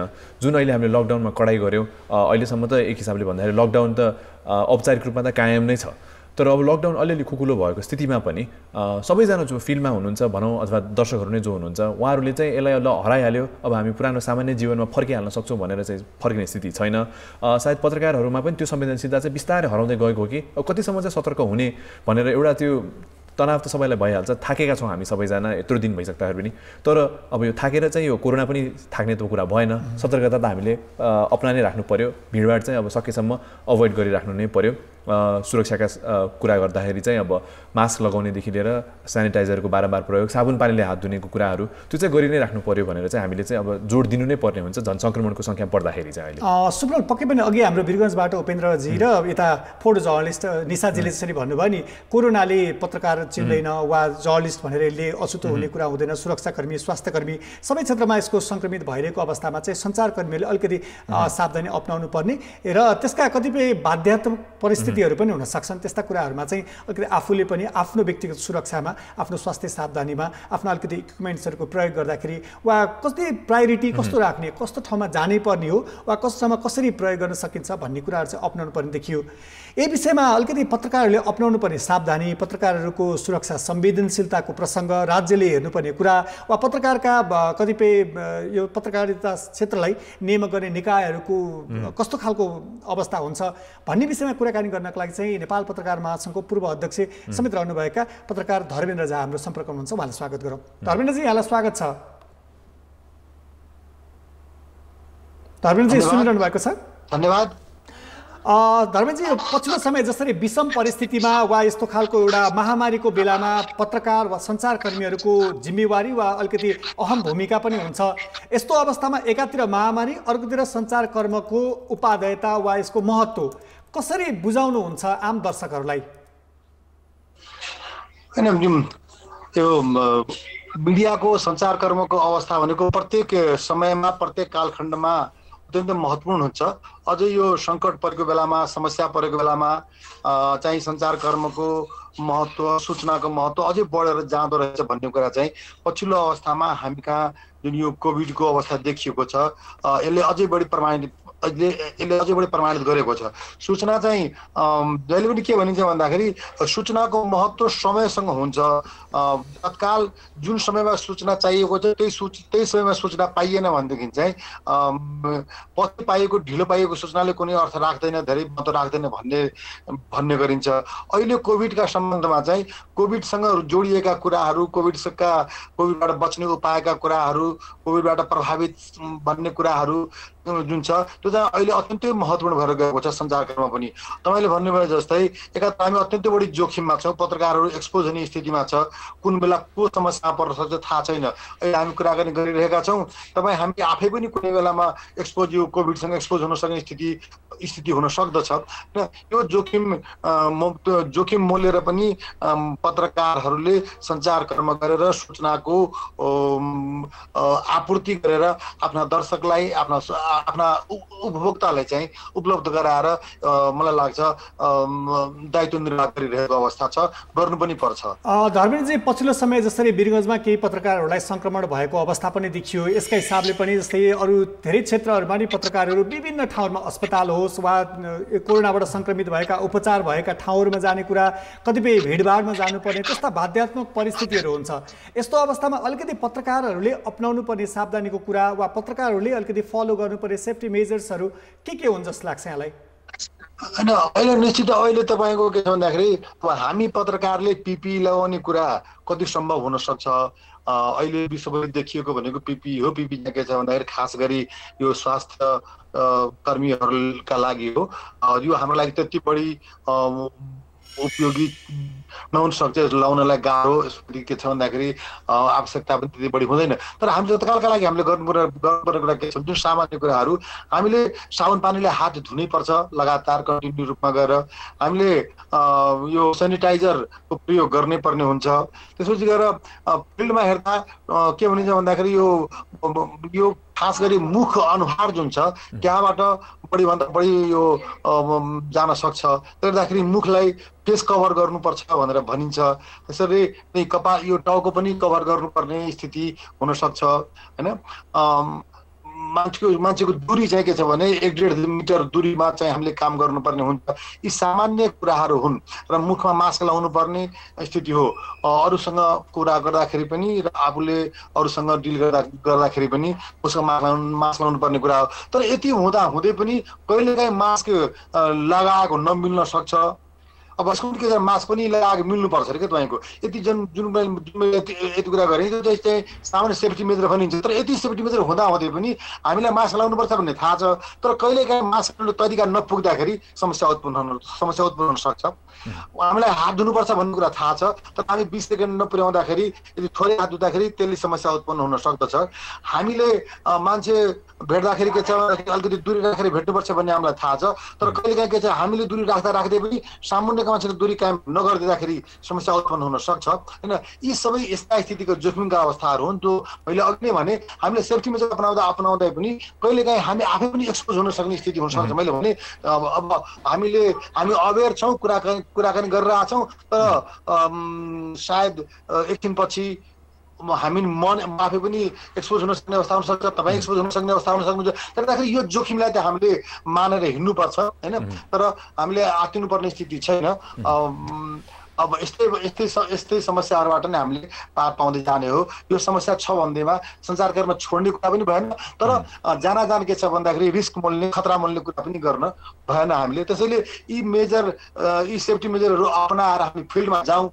अब त्यति गर्दै पनि के भइहालेछ भने त्यसमा चाहिँ अर्को समाधानको उपाय खोज्नुपर्छ। अर्को उपाय के छ? धर्मेन्द्रजी, अहिले जुन चाहिँ वीरगञ्जमा चाहिँ 2 जना पत्रकार साथीहरूलाई पनि सङ्क्रमण देखिएको खबर आएको छ। अब यसलाई चाहिँ कसरी लिनुभएको छ यहाँले? हेलो धर्मेन्द्रजी, आवाज सुनिरहनु भएको छ? धर्मेन्द्रजीसँग हामी जोडिने प्रयासमा छौँ। उहाँसँग हामी भिडियो कल मार्फत कुराकानी गरिरहेका छौँ। उहाँसँग चाहिँ सम्पर्क स्थापित हुन सकिरहेको अवस्था छैन। म त अहिले सुनिरहेको छैन। मैले सुनियो उता धर्मेन्द्रजी आवाज सुनिरहनु भएको छ? यहाँलाई सुने अहिले सुने। जुन चाहिँ वीरगञ्जमा चाहिँ 2 जना पत्रकार साथीहरूलाई पनि सङ्क्रमण देखिएको समाचार आयो। अब यो समाचारलाई चाहिँ कसरी लिनुहुन्छ? होइन, वीरगञ्जमा 2 जनाको समाचार। वीरगञ्जमा 2 जना छन्, 1 जना जनकपुरमा भन्ने कुरा आइरहेको छ होइन। 3 जना छन्। अब यो कुरा के छ भन्दाखेरि अब मैले भने अब हामीले फिल्डमा जाँदाखेरि सावधानी अपनाउने हो, सेफ्टी मेजर अपनाउनै पर्छ। त्यो सेफ्टी मेजर अपनाउँदै पनि मैले अघि नै भने जस्तै कहिलेकाहीँ के छ भन्दाखेरि सबै कुराको नियन्त्रण हाम्रै हातमा नहुन सक्छ। जस्तै वीरगञ्जको कुरा के भनिन्छ भन्दाखेरि एकजना पत्रकार तिवारी यादव हुनुहुन्छ अरे, त्यहाँ के छ प्रशासनले उहाँमाथि अलिकति दुर्व्यवहार गरेको कुरा आइसकेपछि पत्रकारहरूले विरोध प्रदर्शन गरेका थिए र त्यो विरोध प्रदर्शन गरिसक्दाखेरि अलिकति समूह भिडभाड भयो पत्रकारहरूको। त्यहाँपछि के सङ्क्रमण अलिकति फैलियो र केही पत्रकार पनि त्यसमा सङ्क्रमित भए भन्ने खालको कुरा आइरहेछ। यो भनेको त जोखिम हो नि। यसलाई हामीले जान के छ भन्दा अघि मैले भने जस्तै त्यो सोसल डिस्टेन्स कायम राख्नै पर्छ, हातमा सेनिटाइजर लाउनै पर्छ, साबुन पानीले हात धुनै पर्छ। भन्दाखेरि यति हुँदै पनि कहिलेकाहीँ सेफ्टी मेजरमा केही समस्या पर्न सक्दछ। जस्तै कहिले हामी मास्क लाउन हामीले आफैले नआउला, कहिलेकाहीँ के छ भन्दाखेरि हामी त सोसल डिस्टेन्स कायम गरौँला, हाम्रो सामुन्नेको मान्छेले सोसल डिस्टेन्स कायम गर्दिन्न होइन। अनि जस्ता स्थितिमा के छ भन्दाखेरि त्यो जोखिम हुन्छ। यी भनेका स्वाभाविक कुराहरू हुन्। तर वीरगञ्जमा जुन घटना भयो म त्यसलाई अस्वाभाविक घटना भन्छु। यस्तो कोरोनाको बेलामा यत्रो हटस्पट भइरहेको बेलामा धेरै पत्रकारहरू एकै ठाउँमा जम्मा भएर भिडभाड गर्नु भएको त त्यो समस्या निश्चित रूपमा पनि त्यसले उत्पन्न गरेको छ। त्यस्तै 1 जना पत्रकार जनकपुरमा हुनुहुन्छ भन्ने सुनिएको छ। मलाई लाग्छ उहाँहरूलाई अब धर्मेन्द्रजी, यो अलिकति यसो जटिल परिस्थिति, यो खालको अलिकति सङ्कटको अवस्थामा चाहिँ सञ्चारकर्मीहरूको मनोबल बढाउने सवालमा होस् या सञ्चारकर्मीलाई सहज रूपमा समाचार सम्प्रेषणका लागि चाहिँ त्यो सञ्चार गृह र पत्रकारहरूको हकितमा लाग्ने विभिन्न सङ्गठन, विभिन्न संस्थाहरूको भूमिका चाहिँ कस्तो हुनुपर्छ जस्तो लाग्छ यहाँलाई? यहाँ नेपाल पत्रकार महासङ्घको पूर्व अध्यक्ष पनि हुनुभएको हिसाबले पनि यो प्रश्न मैले यहाँलाई सोधेको। अहिलेको अवस्थामा विश्वभरि नै के स्वीकार गरिएको छ भने पत्रकार पनि अग्रम मोर्चाका यो कोरोनासँगको युद्धका सन्दर्भमा कोरोना एउटा लडाई हो भने कोरोनासँगको रिपोर्टिङ गर्नु कोरोनासँग जुझ्नु एउटा लडाई हो भने यो लडाईको अग्रम मोर्चामा स्वास्थ्यकर्मी सुरक्षाकर्मीसँगै सञ्चारकर्मी पनि छन् भनेर स्वीकार गरिसकिएको अवस्था छ विश्वभरि नै। हामी कहाँ स्वीकार गरिएन। त्यसले गर्दा के छ भन्दाखेरि अहिले हामी काठमाडौँमा बसेर कुराकानी गरिरहेका छौँ। काठमाडौँभन्दा बाहिर काठमाडौँ पनि समस्या हामीले देखेको सबैले समस्या देखेका छौँ। काठमाडौँभन्दा बाहिर त अझै बढी समस्या छ। साथीहरूलाई के छ भन्दाखेरि मास्कको अवस्था छैन, मास्कको आपूर्ति छैन, साथीहरूलाई के छ भने सेनिटाइजरको अवस्था छैन, साथीहरूलाई ग्लोभ्सको अवस्था छैन। कहाँसम्मको अवस्था छ भने सदरमुकाममा डेरा गरेर बसिरहेका साथीहरूलाई अब त यो तपाईँको के छ भन्दाखेरि खाद्यान्नको पनि समस्या हुने बेला भइसक्यो। केही जिल्लाहरूले नेपाल पत्रकार महासङ्घ र पत्रकारका सङ्गठित केही संस्थाहरूले चाहिँ केही जिल्लाहरूमा स्वेच्छाले जुन पत्रकारलाई समस्या छ ती पत्रकारले पत्रकार महासङ्घ सम्पर्क राखेर केही खाद्य सामग्री लिएर जान सक्छन् भन्ने खालको कुरा चाहिँ जानकारी गराएका छन्। यस्तोमा सरकारको दायित्व हुन सक्दछ। सरकारले के छ भन्दाखेरि जस्तै अहिलेसम्मको कुरा गर्ने भन्दाखेरि यो यत्रो सार्वजनिक रूपमा हिँडिरहेको छ पत्रकार, आफ्नो रिपोर्टिङ गर्न गइरहेको छ पत्रकार। यो यस्तै गइरहेको बेलामा पत्रकारको टेस्टिङकै कुरा गर्ने कि नगर्ने? टेस्टिङ गर्नुपर्छ। टेस्टिङलाई पत्रकारलाई टेस्टिङ गर्ने सन्दर्भमा एक नम्बरमा राख्नु पर्यो, अगाडि राख्नु पर्यो, उसलाई पनि प्राथमिकतामा राख्नु पर्यो त्यसरी नै बिमाको अवस्था छ। यो कोरोनाका सन्दर्भमा कोरोना रिपोर्टिङ गर्दा त्यो कोरोनाको रिपोर्टिङ गर्ने सन्दर्भमा कुनै पत्रकार एक्सपोज हुन्छ र उसलाई केही समस्या हुन्छ भने उसलाई पनि के छ भन्दाखेरि त्यो बिमाको व्यवस्था गर्नु पर्यो। उसलाई सेफ्टी किटहरू अरूलाई उपलब्ध गराए जस्तै पत्रकारलाई पनि सेफ्टी किटको उपलब्धता गराउनु पर्ने हुन्छ। यो भेहिकलको अवस्था चाहिँ के छ भने अरूलाई गरे जस्तै उसलाई पनि पत्रकारले पनि चाहिन्छ।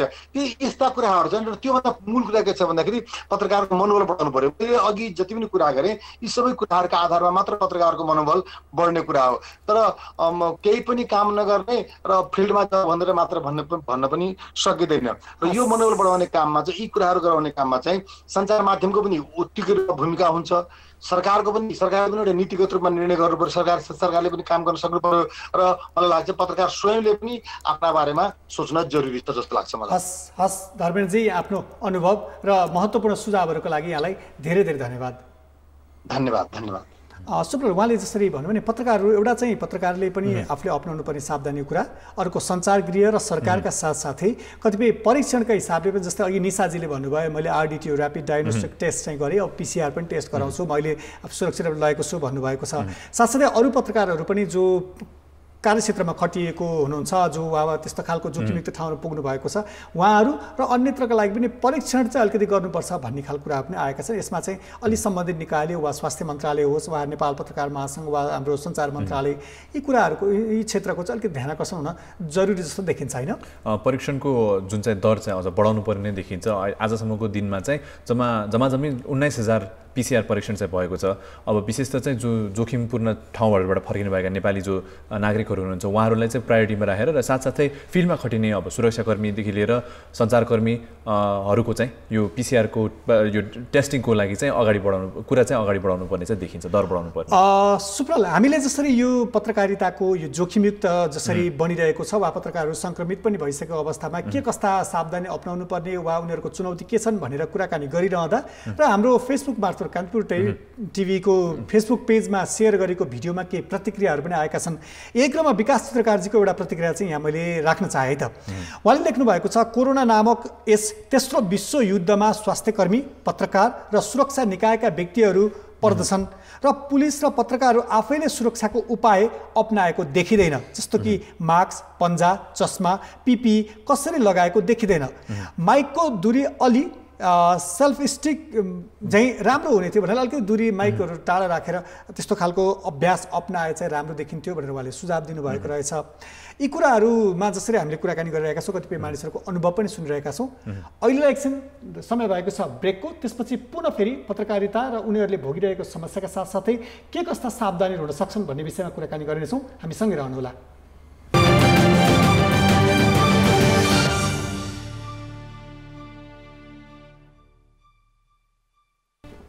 कोरोना भाइरस कोभिड-19 सँग सम्बन्धित विभिन्न विषय जोडिएको कान्तिपुर टेलिभिजनको विशेष प्रस्तुति कार्यक्रम क्वारेन्टाइन हेर्दै हुनुहुन्छ। आज हामीले कार्यक्रम क्वारेन्टाइनमा यो लकडाउनको समयमा पत्रकारहरूले समाचार सम्प्रेषण गर्दाखेरि चाहिँ के कस्ता चुनौतीहरू भोग्नु पर्यो र साथसाथै उहाँहरूले कस्ता सुरक्षाका उपायहरू अपनाइराख्नु भएको छ, अपनाउनु पर्नेछ, त्यसबारेमा चाहिँ हामी केन्द्रित रहेर कुराकानी गरिरहेका छौँ। सुप्रल, यही विषयमा हामीले जसरी हिजो हाम्रो सामाजिक सञ्जाल, हाम्रो ट्विटर र हाम्रो फेसबुक मार्फत पनि केही प्रश्नहरू र तपाईँहरूको सुझावहरू के छ भनेर प्रयोगकर्ता वा हाम्रो दर्शकहरूलाई सोधेका थियौँ। त्यही क्रममा मोहम्मद इरफानले एउटा कमेन्ट गर्नुभएको रहेछ ट्विटमा।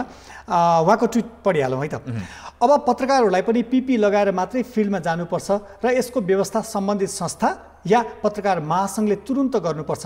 साथै समाचार एकत्रित गर्ने ठाउँ तोकेर डिजिटलद्वारा जोखिमलाई कम गर्न सकिन्छ भनेर पनि उहाँले ट्विट गर्नुभएको रहेछ। त्यसै गरी सुनिल कुमार यादवको पनि मिल्दोजुल्दो भनाइ छ। उहाँले लेख्नुहुन्छ अब चाहिँ सबै पत्रकारहरूले चाहिँ पिपी युज गरेर मात्र फिल्डमा जानुपर्छ र आफ्नो सुरक्षा आफै गर्नुपर्छ भनेर चाहिँ उहाँले आफ्नो विचार यसरी राख्नु भएको छ। यसका साथसाथै परीक्षणको कुरा चाहिँ जसरी यस्ता जोखिमयुक्त ठाउँमा जाने पत्रकारहरूले वा त्यस्ता खालको भोगेका पत्रकारहरू मात्रै होइन कि अरू पनि बाहिर जानेहरूलाई चाहिँ परीक्षणको दायरा बढाउनुपर्छ भन्ने कुराहरू पनि आइरहेका छन्। कतिपय ठाउँहरूमा प्रविधिको प्रयोग गरेर वा भर्चुअल कन्फरेन्सहरू मार्फत पनि समाचार लिन सकिन्छ वा कतिपय जिल्लाहरूमा रहेका वा कतिपय अरू आफ्ना संवाददाताहरू, अरू विभिन्न स्रोतहरू र अरूको नागरिक पत्रकारिता वा सिटिजन जर्नलिजमको त्यस्तो अभ्यास पनि गर्नुपर्छ यस्तो अवस्थामा चाहिँ भन्ने खालको कुराहरू पनि आइरहेका छन्। यही विषयमा चाहिँ पत्रकारिताहरू जसरी पत्रकारहरूले भोगिरहेको समस्या, यसका चुनौतीलाई न्यूनीकरण गर्ने सम्भावना के कस्ता हुन्छ भनेर त्रिभुवन विश्वविद्यालयको पत्रकारिता विषयमै प्राध्यापनरत कुन्दन अर्याल हाम्रो सम्पर्क हुनुहुन्छ। कुन्दन सर, यहाँलाई स्वागत छ। धन्यवाद सबैलाई नमस्कार। कुन्दन सर, यो पछिल्लो समय जसरी यो विषम परिस्थितिमा पत्रकारहरू आफ्नो क्षेत्रमा, कार्यक्षेत्रमा खटिराख्नु भएको छ, समाचार सम्प्रेषण गर्ने एउटा महत्त्वपूर्ण अभिभार बोकेर काम गरिरहँदा यो सङ्कटको बेलामा र पत्रकारिता पेसा यो दुईटा पक्षलाई अलिकति यहाँले कसरी प्रश्न पारिदिनुहुन्छ? तपाईँ यो विषयको प्राध्यापनरत पनि हुनुभएको हिसाबले अलिकति यो सङ्कटको बेला पत्रकारिता वा पत्रकारको महत्त्वको विषयमा अलिकति जानकारी गराइदिनुहोस् न। निश्चय पनि यो अहिलेको कोभिड-19ले ल्याएको चुनौतीहरू, ल्याएको त्रास, संसारभरि फिजाएको त्रासको कारणले त्यसको असर सबै क्षेत्रमा परेको छ। तर मैले अघि मेरो मित्र धर्मेन्द्रजीले भनेको पनि सुने, अरू साथीहरूले पनि भनेको सुने, फोटो पत्रकारले भनेको पनि सुने। सबै सुन्दाखेरि मलाई के लागेको छ भने यो एउटा अवसर पनि हो पत्रकारितालाई। पत्रकारितालाई अवसर किन हो भने यसका केही कामहरू जो मान्छेलाई, हामी सबैलाई कार्यक्रमहरू काम लाग्छ। न्युज यु क्यान युज, अथवा कार्यक्रम तपाईँ प्रयोग गर्न सक्नुहुन्छ, अथवा तपाईँको जीवनमा हाम्रो प्रसारणले, तपाईँको जीवनमा हाम्रो लेखनले केही न केही असर गर्छ भन्ने कुरा सबैभन्दा राम्रोसँग देखाउने एउटा फेरि नयाँ मौका पाउनु भएको छ। अहिले भर्खरै एकजनाले भन्नको पनि मैले सुने, यो तेस्रो विश्वयुद्ध जस्तै हो। निश्चय पनि यो विश्वयुद्ध जस्तै हो। त्यसकारण यसका वार रिपोर्टिङ त हुन्छ, वारमा त हामी रिपोर्टिङ गर्छौँ र मान्छेलाई सूचना दिन्छौँ, मान्छेलाई अवगत पनि गराउँछौँ, मानिसलाई कतिपय बेलामा सावधानी पनि गर्न लगाउँछौँ भने अहिले पनि हामीसँग सबै रोल छ। हामीसँग सूचना दिने पनि हामीले काम गर्न पाएका छौँ। यसलाई मैले अवसरका रूपमा हामीले निगरानी गर्न पाएको छौँ। हामीहरूले मानिसलाई शिक्षा, जानकारी दिन पाएका छौँ। अहिले भर्खरै एकजना प्रस्तुता मित्रले, तपाईमध्ये दुईजना मध्ये एकजनाले के भन्नुभयो भने नागरिक पत्रकारिता भन्नुभयो। मैले बारम्बार नागरिक पत्रकारिता प्लिज कृपया नभनिदिनुहोस् भन्छु म। यही कारणले के हो भने पत्रकारिता एउटा बेग्लै पेसा हो। पत्रकारिता स्किल्ड मान्छेहरूले गर्ने कुरा हो र समाजमा अरू पनि जति पनि प्रोफेसनहरू छन् त्यस्तै पत्रकारिता पनि जोसुकैले गर्ने काम होइन। अनि त्यसो भए तपाईँ युट्युबमा लेखा अथवा यसलाई के भन्नुहुन्छ भन्दाखेरि उहाँ सबै मानिसको अभिव्यक्ति स्वतन्त्रता मात्रै होइन, कानुनको कुराले मात्रै होइन, अभिव्यक्तिको क्षमता पनि बढाएको छ। हामीले एकले अर्कालाई भन्न सक्ने कुराहरू अब हामी एकैचोटि हामी ट्विटमा, फेसबुकमा, जेसुकैमा सञ्जालमा राखेपछि हामी धेरै फिजाउन सक्छौँ। करिब आम सञ्चार माध्यमकै औसत चाहिँ त्यो बराबरको हामी इम्प्याक्ट दिन सक्छौँ। तर त्यति हुँदाहुँदै पनि पत्रकारिता हो। यो पत्रकारिता तपाईँले कान्तिपुर टेलिभिजनसँग मैले कुरा गर्दा के भन्दैछु भने तपाईँहरू दुईजना कान्तिपुर एउटा संस्थालाई प्रतिनिधित्व गर्नुहुन्छ र तपाईँहरू त्यो संस्थासँग आबद्ध हुनुहुन्छ। तपाईँहरूले गरेको कार्यक्रमको बारेमा केही भन्नु पर्दाखेरि तपाईँहरूलाई भन्ने ठाउँहरू छ। त्यसको सम्पादकीय रेस्पोन्सिबिलिटी, एडिटोरियल रेस्पोन्सिबिलिटी हुन्छ र भन्ने ठाउँ हुन्छ। त्यसो हुनाले सबैभन्दा पहिला के भने चाहे युद्ध होस्, चाहे कुनै पनि किसिमका डिजास्टरहरू हुन्, चाहे पेन्डामिक होस्, चाहे जेसुकै होस्, पत्रकारिता गर्नुपर्छ। मुख्य कुरो पत्रकारिता हुनुपर्छ र त्यो पत्रकारिता भनेको अरू सञ्चारकर्मीहरू एक ठाउँमा छन्, तर ती हुँदाहुँदै पनि पत्रकारिता किन चाहिन्छ भन्दाखेरि यो एथिकल हुन्छ।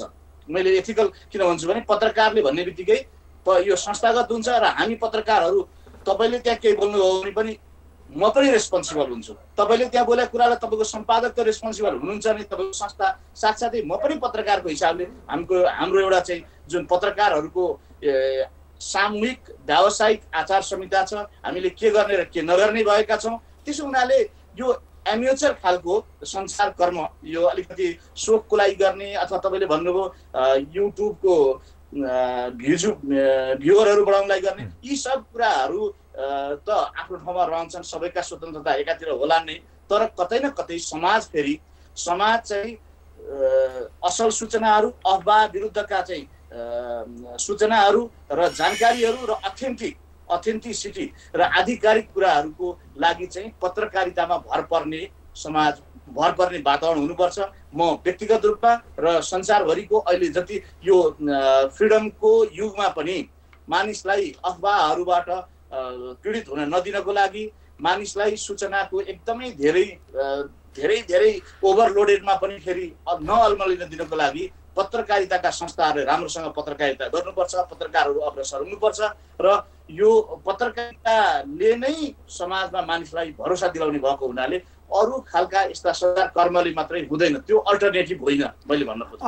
कुन्दन सर, यो जसरी हामीले कुराकानी गरिरहेका छौँ, यो अलिकति असहज परिस्थितिको विषयमा चाहिँ पत्रकारहरूले कसरी त्यहाँ आफूलाई उपस्थित गराउने वा सत्य तथ्य समाचार सम्प्रेषण गर्ने कसरी भन्ने विषयमा पत्रकारहरूले विभिन्न किसिमका घटनाहरू, विभिन्न खालका अवस्थाहरूमा चाहिँ सामना गर्नुपर्ने हुन्छ। जस्तै कतिपय दुःखको कुरा, सुखको कुरा, यस्ता महामारीहरूकोमा कतिपय हामीले सन्दर्भमा कुरा गर्दाखेरि चाहिँ अध्ययन गरेका वा पत्रकारिता क्षेत्र राम्रोसँग बुझेका वा यो क्षेत्र राम्रोसँग ह्यान्डल गर्न सक्ने व्यक्तिहरू आउनुपर्छ भनिरहँदाखेरि यस्ता विषम परिस्थितिलाई सामना गर्ने खालको हाम्रो शैक्षिक संस्था वा हाम्रो त्रिभुवन विश्वविद्यालयमा प्राध्यापनरत पनि हुनुभएको हुनाले हामीले त्यो खालको ग्रोथ त्यहाँदेखि नै सिकाउनु पर्ने वा त्यस्तो अवस्था चाहिँ के कस्तो रहेको छ नेपाली पत्रकारिताको सन्दर्भमा कुरा गर्दाखेरि?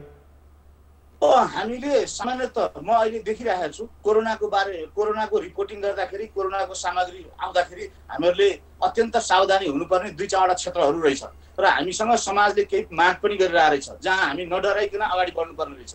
एउटा क्षेत्र भनेको हाम्रो साम्प्रदायिक सद्भाव अथवा चाहिँ यो रेसियल डिस्क्रिमिनेसनका कुराहरू जस्तो खालको अथवा इन्टरफेथ धर्महरूको बिचको सद्भावको कुराहरू यो नखबिलियोस् भन्ने कुरामा बढ्ता ध्यान दिनुपर्ने रहेछ। संसारभरि नै एउटा समस्या यहाँनिर देखिया छ, यो अहिले कोभिड सम्बन्धी सामग्रीहरूको कुरा गर्दा पनि।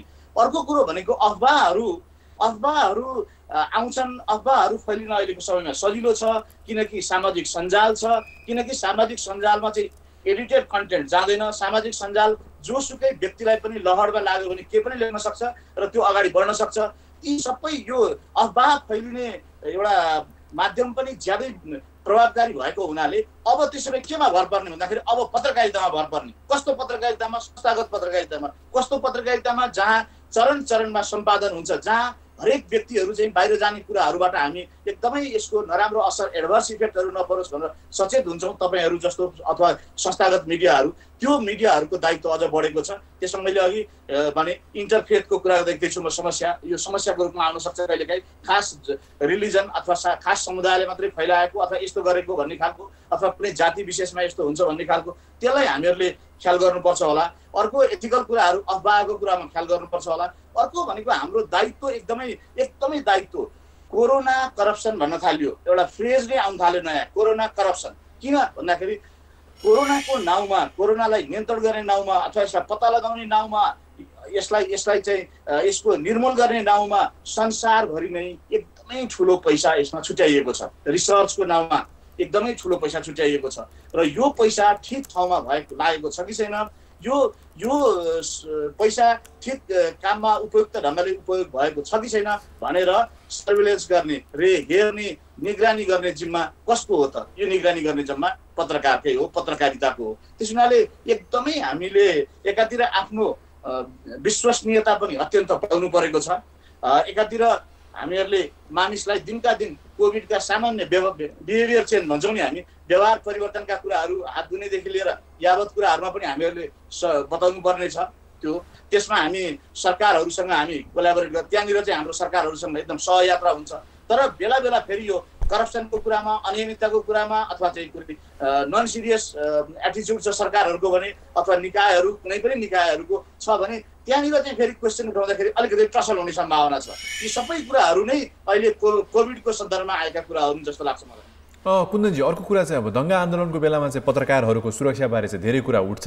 अब यो समयमा चाहिँ यस्तो विषम परिस्थितिमा पनि यो कुरा चाहिँ पत्रकारहरूको सुरक्षाको कुरा चाहिँ नउठेकोले नै सायद वीरगञ्जमा चाहिँ 2 जना पत्रकार साथीहरू अघि पनि हामीले सुन्यौँ, जनकपुरमा नि 1 जना सम्भावित पत्रकार साथीलाई चाहिँ सङ्क्रमण भएको कुरा आएको छ। अहिले चाहिँ जुन दङ्गा आन्दोलनमा चाहिँ पत्रकारको सुरक्षाको बारे धेरै कुरा उठ्ने, अहिले चाहिँ त्यति कुरा नउठेकोले नै यसरी सङ्क्रमण भएको हो त हाम्रो पत्रकार साथीहरूलाई? त्यो मात्रै पूर्ण सत्य होइन होला। एउटा त के हुनु पर्यो भने तपाईँ म जोसुकै पनि यदि हामी कम्युनिकेटर हौँ, हामी अरूलाई पनि बताउन चाहँदैछौँ यसरी हात धुनुहोस्, यसरी खानुहोस्, यसरी हिँड्नुहोस् भनेर भन्दैछौँ भने हामी पनि सचेत हुनै पर्छ। हेर्नुहोस्, र सामान्यतः के भने पत्रकारिताको पेसामा पनि एकदम धेरै जोखिमहरू छन्, तर सेफ्टी फर्स्ट भन्ने चलन छ। भन्ने चलन मात्रै होइन, त्यो गर्नुपर्छ। हामी जीवन बाँचेर नै काम गर्ने हो। एकातिर त हामी सबैजना यसमा सचेत हुनै पर्छ। तर सँगसँगै के हो भने हामीले यो सचेत हुँदै पनि फेरि अहिलेको फेरि यथार्थ हो। हेर्नुहोस्, प्रधानमन्त्रीहरूलाई भइरहेको छ कोरोना, अब ठुल्ठुलो मन्त्रीहरूलाई भइरहेको छ। यहाँ त एउटा कुन देशको आज न्युज आएको थियो, मन्त्रीकै देहान्त पनि भएको छ। त्यसो हुनाले अस्ति एउटा इन्टरभ्यू चाहिँ हाम्रो बेलायतको प्रधानमन्त्रीको बडो मार्मिक इन्टरभ्यू छ कि त्यसमा उहाँले सानो न्युजमा कोट गरे, उहाँको त यहाँसम्म कि मृत्यु भयो भने पनि के गर्ने भन्ने तयारी पनि मेरो त भइसकेको थियो, म त मृत्युको मुखबाट फर्केर आएको हुँ भन्ने उहाँको अन्तर्वार्ता कोट गरेको न्युजमा त्यो पढेको थिएँ। त्यस हुनाले यो त फेरि के हो भने हामी बाहिर निस्किनुपर्छ। मैले भने नि पत्रकारिता जीवित रहनुपर्छ जुनसुकै परिस्थितिमा। एउटा पत्रकार भएको नाताले अथवा पत्रकारिता सम्बन्धी प्रशिक्षण प्राध्यापनमा संलग्न भएको नाताले मैले भन्दाखेरि यदि समाजमा पत्रकारिता भएन भने त्यो पनि अर्को ठुलो कोरोना भन्दा पनि ठुलो घात हुन्छ, कोरोना भन्दा पनि ठुलो घाटा हुन्छ। त्यसकारण चाहे मानिसका मानसिक अवस्था ठिक ठाउँमा राख्नको लागि, मानिसलाई आवश्यक सुझावहरू कुराहरू दिनको लागि, संवाद गरिरहेको भनेर बताउनको लागि, संवादको लागि, चाहे जानकारीको लागि, चाहे सूचनाको लागि, अनि शक्तिमा रहने अथवा अथोरिटीहरूका लागि खबरदारी गर्नका लागि। कुन्दन सर, यही शक्तिमा रहेका वा अथोरिटीमा रहेकै विषयमा एकजना सञ्चारकर्मी साथीले मलाई एउटा प्रश्न, सर कुन्दन गुरुलाई मेरो सुनाइदिनुहोस् है भनेर सोध्नु भएको छ। विशाल पोखरेल भन्ने सञ्चारकर्मी साथीले यस्ता बेलामा कतिपय भएका महत्त्वपूर्ण सवालहरूको घटनाका विषयमा सूचना एकद्वार प्रणालीबाट सूचना दिने भनिन्छ। सत्य तथ्य सूचना सम्प्रेषण गर्ने दायित्व हाम्रो हो, तर ती एकजना व्यक्तिले फोन नउठाउँदा हामी प्रत्यक्षमा त्यहाँ गएर अन्य स्रोतहरू नपाउँदाखेरि यस्ता महामारीका बेलामा, सङ्कटका बेलामा एकजना व्यक्तिमा मात्रै भर पर्ने हुनाले यस्तो बेलामा सूचना सम्प्रेषणमा अलिक कठिनाइ भयो। सत्य तथ्य समाचार सम्प्रेषण गर्न यो अलिकति शक्तिमा रहेका अथोरिटीहरूले एकजना व्यक्तिले स्वीकार गर्दिन, फोन उठाइदिएन भने स्रोत नै सबै गुम्ने अवस्था रहन्छ भनेर पनि सोध्नु भएको रहेछ। यस्ता विषयको पनि यहाँले केही ख्याल राख्नु भएको छ? यस्तो हो, सूचना दिनेहरूले आफ्नो कन्भिनियन्सको लागि, आफ्नो त्यो आफूलाई सजिलो हुनको लागि त्यसो भन्न सक्छन् होइन। तर तपाईँ पत्रकार हुनुहुन्छ भने एउटै मात्रै शर्त हो, तपाईँको सूचना गलत साबित हुनु हुँदैन, तर तपाईँ मल्टिपल सोर्सेसबाट लिनुहुन्छ, किन तपाईँ भेरिफाई पनि गर्नुहुन्छ। तपाईँ यहाँनिर तपाईँको रोल त के भने सरकारी निकायहरू, राज्यका निकायहरूमाथि पनि निगरानी गर्ने रोल छ भन्ने कुरा त बिर्सनै हुँदैन। त्यस हुनाले तपाईँले एउटा फोन बन्द भयो त्यस कारण सूचना पाइन भन्नु भनेको त पत्रकारिताको सिप दक्षतामा लाई ख्याल नगर्नु हुन जान्छ। त्यसो भएको हुनाले यो संसारभरिको ट्रेन्डको कुरा गर्दैछु, न्युज ल्याउनुपर्छ, कुराहरू ल्याउनुपर्छ र यो अहिले ठुलो जिम्मेवारी एउटा यो पनि छ। जहाँसम्म सूचनाहरू सरकारहरूले गर्नुपर्ने, सरकारहरूबाट अवश्य पनि त्यही नै आश गरिएको छ। दुईटा कुरा, एउटा यो सङ्कटको बेलामा सूचनाहरू तत्काल आउनुपर्छ अथवा चाहिँ सावधानीका सूचनाहरू, यो बिवेयर सर्भिलेन्स भन्छौँ क्या, मान्छेलाई चाहिँ सतर्क गराउने, यस्तो है यसरी ननिस्किनु भन्ने, यो खालको त आउनै पर्छ। सँगसँगै के हुन्छ भन्दाखेरि सरकारहरूको काम त के हो भने हामी छौँ है, हामी छौँ, नडराउ, भरोसा दिलाउने। जसरी हामी आफ्नो परिवारमा कोही बिरामी हुँदाखेरि, जसरी गाउँ समाजमा कोही बिरामी हुँदाखेरि, साथीभाइ बिरामी हुँदाखेरि हामी भन्छौँ कि नडराउ, जे गर्न सकिन्छ गर्छौँ हामी, डक्टरहरू लागेका छन्, अस्पताल छ, औषधि छ, नडराउ भन्छौँ नि हामी। त्यसै गरी सरकारहरूको दायित्व चाहिँ एकातिर काम गर्ने हो, तयारी गर्ने हो, यसलाई नियन्त्रण गर्ने, सबै काम गर्ने हो। सँगसँगै के हो भने हरेक जनतालाई हामी माथि सरकार छ, हेरिरहेको छ, हामी हो। यही सन्दर्भमा चाहिँ जस्तै यो अत्यावश्यक सेवामा लागेका कतिपय क्षेत्रका वा त्यो आबद्ध व्यक्तिहरूलाई प्रोत्साहनमूलक विभिन्न कार्यक्रमहरू पनि छन्। सञ्चारकर्मीहरूको मनोबल बढाउनलाई, सत्य तथ्य समाचार सम्प्रेषणका लागि अलिकति उनीहरूलाई आत्मबल बढाउनका लागि वा मनोबल अलिकति वृद्धिका लागि सञ्चार गृह वा सरकारी तहबाट चाहिँ त्यस्ता व्यवस्थाहरू केही भएका देख्नु भएको छ वा के हुनुपर्छ? अब यसमा बडो दुःखका साथ भन्नुपर्छ, अब हाम्रो अलिकति अर्थतन्त्र पनि कमजोर भएर होला, भर्खरै व्यावसायिक पत्रकारिताहरू बजारमा आधारित पत्रपत्रिका सञ्चार माध्यमहरू अगाडि बढिरहेको, तर हाम्रो स्थिति एकदमै कमजोर भएर पनि होला। अलिकति पत्रकारहरूले कतिपय ठाउँमा आफ्नो रोजगारीकै पनि समस्या पर्न थाल्यो, यो हुन थाल्यो भने कति अब समग्र नेपाली पत्रकारितालाई हेर्दाखेरि कतिपय संस्थाहरूको त्यो खालको पनि रेकर्ड राम्रो नभएको, अहिले झन् गाह्रो परेको भन्ने खालको पनि छ भने कतिपय त मैले सुनेको छु, साथीहरूलाई सोधेको छु, तपाईँहरूकै टेलिभिजनको पनि हामी त होटलमा बसेका छौँ अनि त्यहीँबाट रिपोर्टिङ गर्थ्यौँ अनि अहिले चाहिँ अब चाहिँ फेरि घर घरमा गयौँ अथवा यसरी गऱ्यौँ भनेर चाहिँ भनिरहनु भएको। सबैले भर्खरै रेडियो नेपालको आज एकजना साथीले चाहिँ लेखिरहनु भएको थियो, हामी चाहिँ 1.5 महिनासम्म रेडियो नेपालमै क्वारेन्टिनमा बस्यौँ। यसरी आफ्नो ढङ्गले सबैजना गर्नुभएको छ र यो पेसा चाहिँ अरूभन्दा फरक एउटा प्यासन पनि भएको हुनाले पत्रकारहरूले अहिले त अरू कुरा केही पनि ख्याल नगरिकन यो 1.5 महिना 2 महिना मजाले लाग्नु भएको छ, तर आउने समयहरूमा चाहिँ फेरि घर परिवार अरू र यो पेसा पनि व्यवसाय पनि भएको हुनाले फेरि यसका पत्रकारहरूलाई पनि आवश्यक त्यसका रिटर्नहरूको कुरा पनि यो चाहिँ कम्पनीहरूले ख्याल गर्नुपर्छ र साथसाथै सरकारले पनि आवश्यकता अनुसार यसमा हस्तक्षेप पनि गर्नुपर्छ अथवा सरकारी निकायहरू छन् जुन तिनीहरूले पनि ख्याल गर्नुपर्छ यी सब कुराहरूमा भन्ने लाग्छ मलाई। जस्तो धन्यवाद। यहाँले आफ्नो महत्त्वपूर्ण सुझाव, आफ्ना अनुभव र कतिपय एकदम मार्गनिर्देशक कतिपय सुझावहरू पनि दिनुभएको छ। यो समय र यो जानकारीका लागि यहाँलाई धेरै धेरै धन्यवाद। धन्यवाद। उहाँ हुनुहुन्थ्यो कुन्दन अर्याल, त्रिभुवन विश्वविद्यालयमा पत्रकारिता विषयकै प्राध्यापनरत पनि हुनुहुन्छ र पछिल्लो समय जुन पत्रकारिताको क्षेत्रमा आउनुपर्ने अलिकति विश्वसनीयताको साथसाथै अलिकति यो व्यावसायिकता अलिकति मर्यादित बनाउनका लागि यसको अलिकति सम्भावना पनि, यसको अवसर पनि रहेको साथसाथै कतिपय जोखिमका बीच पनि पत्रकारिता जुन एउटा योगदान पुर्याइरहेका छन् यसलाई चाहिँ समाजलाई सुसूचित गर्ने मामलामा उनीहरूको अहम भूमिका रहेको पनि उहाँले जानकारी गराउनु भएको थियो। र पत्रकार लगायत अरू हाम्रा जो दर्शकहरू हुनुहुन्छ उहाँहरूले पनि अब सुरक्षाको जुन चाहिँ उपायहरू चाहिँ अवलम्बन चाहिँ गर्नु नै पर्ने हुन्छ।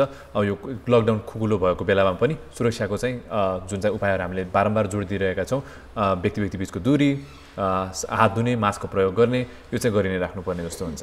कार्यक्रम क्वारेन्टाइनको निर्धारित समयको अन्त्यतिर हामी आइसकेका छौँ। भोलि नयाँ विषय लिएर तपाईँहरूको टेलिभिजन स्क्रिनमा हामी 2:30 बजे पुनः उपस्थित हुनेछौँ। त्यतिन्जेलको लागि चाहिँ हाम्रो Facebook page Kantipur TV HD, हाम्रो ट्विटर @OurKTV हेर्दै गर्नुहोला। भोलिको विषयबारेमा हामी हाम्रो सोसियल मिडिया ह्यान्डल्सहरूमा केही बेरमा नै अपडेट गर्नेछौँ। तपाईँका विचारहरू हामीलाई आवश्यक छन्, फेसबुक कमेन्ट मार्फत र ट्विट मार्फत हामीलाई पठाउनुहोला। भोलिसम्मको लागि साथी सुप्रलसँग म नवराज पनि बिदा माग्छु। सुरक्षित रहनुहोला। नमस्ते। Stay home, stay safe.